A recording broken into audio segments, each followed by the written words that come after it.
सुंदर भौजी के कर सुंदर सूरतिया होरिलवा बड़ा सुंदर हो सुतल रहली महलिया त सैया कैसे जरिया ना हो सुतल रहली महलिया त सैया कैसे जरिया ना हो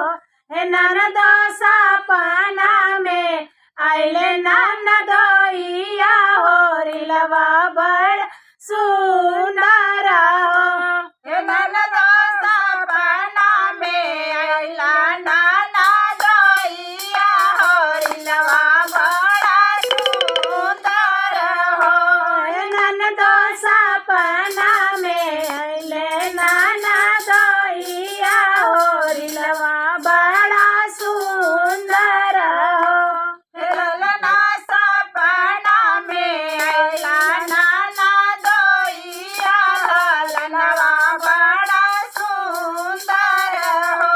दूर से आवेले देवरा माता हंसी हंसी पूछले हो हे भोर से आवेले देवरा माता हंसी हंसी पूछले हो हे भौजी के कर पड़ल पर छाइया होरिलवा भला सोरिया ना हो हे भौजी के कर पड़ल पर छाइया होरिलवा बड़ा करिया न हो हे भौजी के कर पड़ल पर छाइया होरिलवा बड़ा करिया ना हो हे भौजी के कर पड़ल पर छाइया होरिलवा बड़ा करिया न हो सुतल रहली महलिया त सै कैसे जरिया ना हो सुतल रहली महलिया त सैया कैसे जरिया ना हो हे देवरू सपना में आइले तुहर भैया होरिलवा भैले करिया ना हो हे देवरू सपना में अइला तुहरा भैया होरिलवा बड़ा करिया न हो हे देवरू सपना में आइले तुहर भैया होरिलवा बड़ा करिया ना हो हे देवरू सपना में अइला तुहरा भैया होरिलवा बड़ा करिया न हो नैहर से आवेली बहिनिया त हंसी बस पूछली हो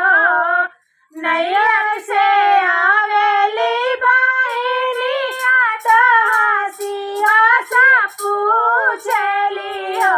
हे दीदी के कर पड़ल पर छाइया होरिलवा बड़ा हीरो ना हो हे भौजी के कर पड़ल पर छाइया होरिलवा बड़ा हीरो न हो हे दीदी के कर पड़ल पर छाइया होरिलवा बड़ा हीरो ना हो हे भौजी के कर पड़ल पर छाइया होरिलवा बड़ा हीरो न हो सुतल रहली से जरिया त बनी उनकर पूछली हो सुतल रहली सो सैया कैसे जरिया त बनी उनकर आवेली हो हे बहनी उनाही क पड़ल पर छाइया होरिलवा बड़ा हीरो ना हो